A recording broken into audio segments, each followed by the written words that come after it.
আসসালামু আলাইকুম।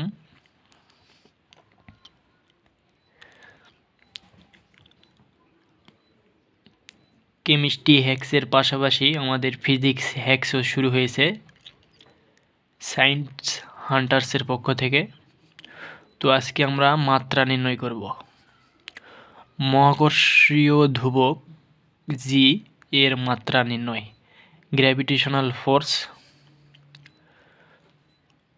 মহাকর্ষীয় বল যেটা আমরা জানি, ওই সূত্র থেকে জি এর মাত্রা নির্ণয় করব।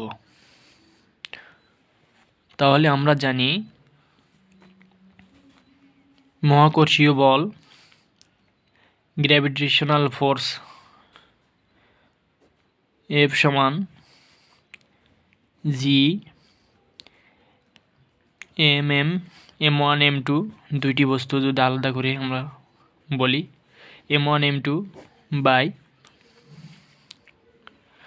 আর স্কোয়ার বা ডি স্কোয়ার, দূরত্ব বোঝায়, ডিস্টেন্স। তো এই সূত্র থেকে আমরা জি এর মান মাত্রা নির্ণয় করব।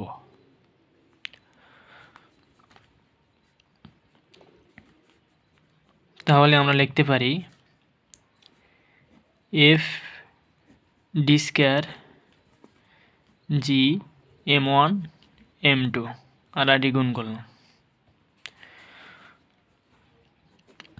আমাদের বের করতে হবে জি এর মাত্রা নির্ণয় করতে হবে। তাহলে জিটাকে আমরা ডান দিকে নিয়ে আসব। তাহলে আমরা লিখতে পারি জি সমান F D square by m1 m2। তো আমরা সবাই জানি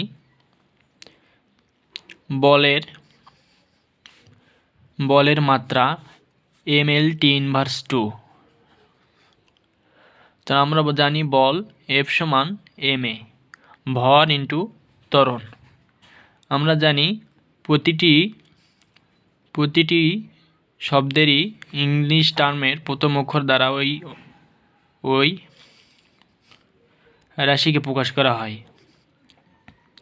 যেমন বল এফ, ফোর্স এফ দ্বারা সংজ্ঞায়িত করা হয়েছে, দূরত্বকে আর দ্বারা, ভরকে এম দ্বারা।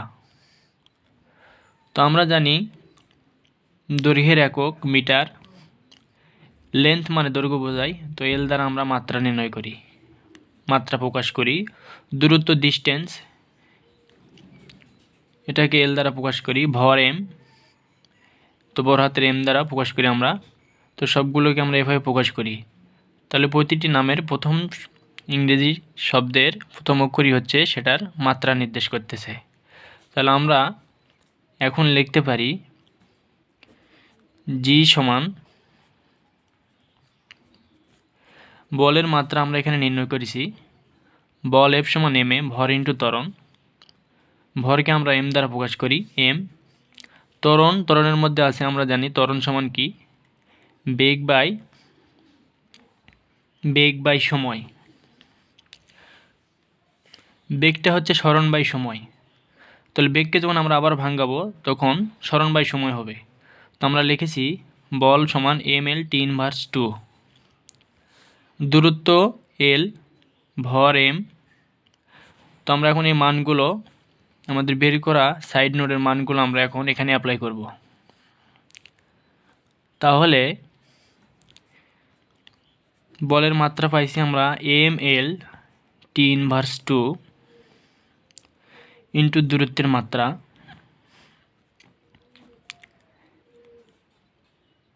এল স্কোয়ার বাই ভরের মাত্রা এখানে পাইছি